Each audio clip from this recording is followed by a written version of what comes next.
Dear students, आप सभी का स्वागत है आपके अपने channel TST physics centre Motihari में। और आज हम लोग फिर से डिस्कस करने जा रहे हैं जेईई 2019 में पूछे गए एक प्रश्न की जो वर्क एनर्जी थ्योरम की कंसेप्ट पर आधारित है। आइए देखते हैं question. A particle moves in one dimension. एक ही डायमेंशन में पार्टिकल चल रहा है, मान लीजिए एक डायमेंशन में, दो दिशाएं इसमें नहीं है। कहने का मतलब जिधर फोर्स लगेगा फ्रॉम रेस्ट, वो भी चलना शुरू कब से कर रहा है, रेस्ट से। एक ही डायमेंशन, दो दिशा तीन दिशा नहीं है। वन डायमेंशन बोलने का मतलब एक दिशा है, यानी एक्स में चल रहा है तो एक्स में, वाई में चल रहा है तो वाई में। फ्रॉम रेस्ट मतलब कि शुरू में वो रुका हुआ है। तो आप ये भी समझ लीजिए कि शुरू में काइनेटिक एनर्जी कितना है, 0 है। Under the influence of a force, और एक फोर्स इस पर लग रहा है, एक फोर्स लग रहा है एफ, ऐसी एफ की वजह से ये मान लीजिए कि एक्स में चलना शुरू कर देता है, शुरू में रुका हुआ था। वेरीज, वो फोर्स जो है वेरी कर रहा है विथ द डिस्टेंस ट्रेवल्ड।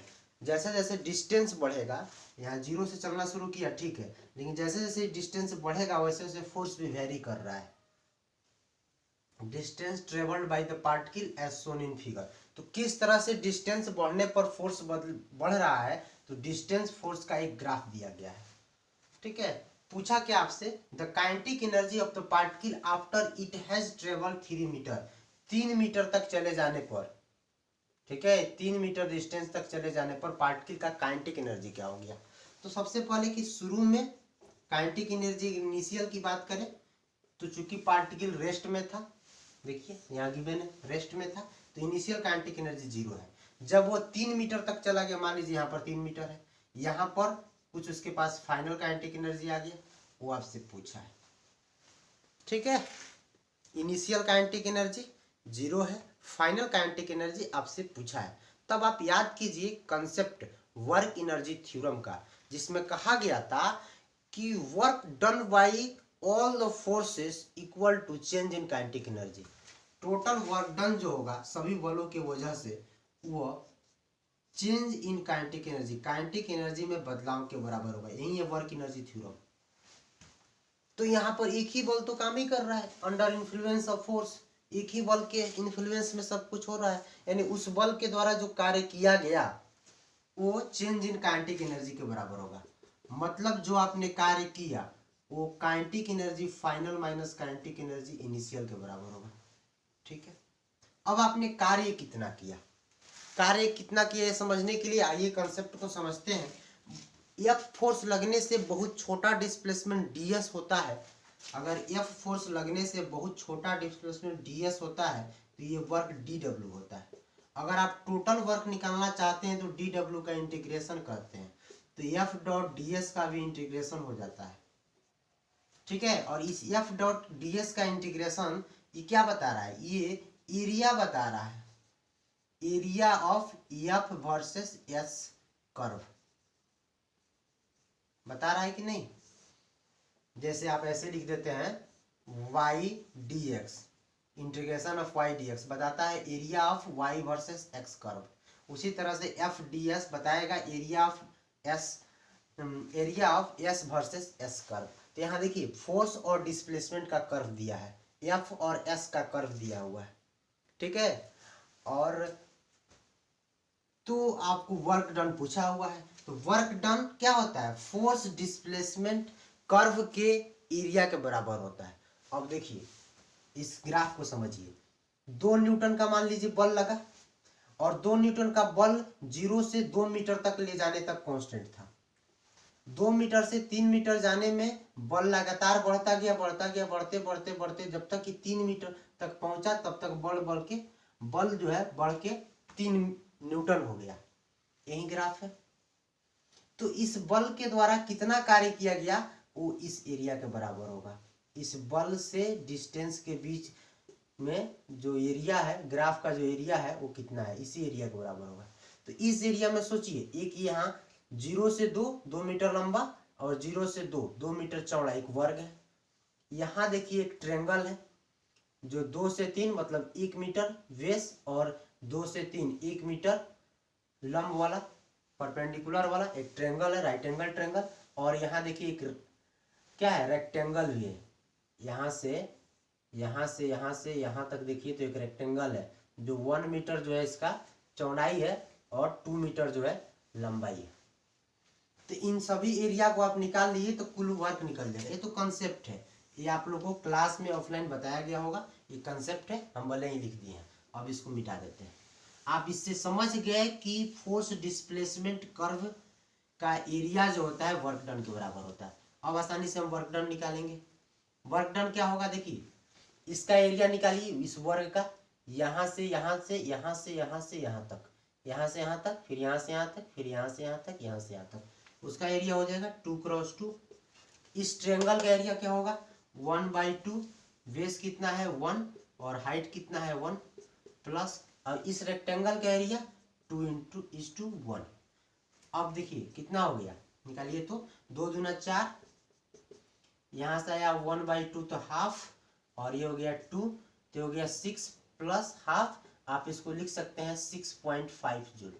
इतना हुआ total work done by that force. इस फोर्स के द्वारा कुल काम किया गया। लेकिन आपसे कुल काम नहीं पूछा है कि कितना काइनेटिक एनर्जी होगा। तो work done change in kinetic energy के बराबर है, यानी 6.5 जूल जो आपको आया वो किसके बराबर है, final kinetic energy minus initial kinetic energy. Final kinetic energy आपसे पूछा है, इनिशियल काइनेटिक एनर्जी 0 है, तो यहाँ से देखिए फाइनल काइनेटिक एनर्जी कितना हो जाएगा, वही 6.5 जूल। देखिए कौन सा ऑप्शन सही है, ऑप्शन सी जो है आपका सही है, तो नोट डाउन कीजिए। तो फिर से आपके सामने आ गया है, जेई में ही पूछा गया, जो जेई 2019 का ही क्वेश्चन है। ये भी क्वेश्चन जो है वर्क एनर्जी थ्योरम पर ही बेस्ड है। देखिए एक ही कंसेप्ट पर कैसे एक ही ईयर में क्वेश्चन रिपीट कर जाता है। A particle which experiencing a force is given by F is equal to 3I cap minus 12J cap undergoes a displacement D is equal to 4I cap. If the particle has kinetic energy of 3 joule at the beginning of displacement, what is its kinetic energy at the end of displacement? कहने का मतलब ये है कि एक particle है जिस पर बल लग रहा है इतना, इस बल के लगने की वजह से पार्टिकल में डिस्प्लेसमेंट आ गया इतना।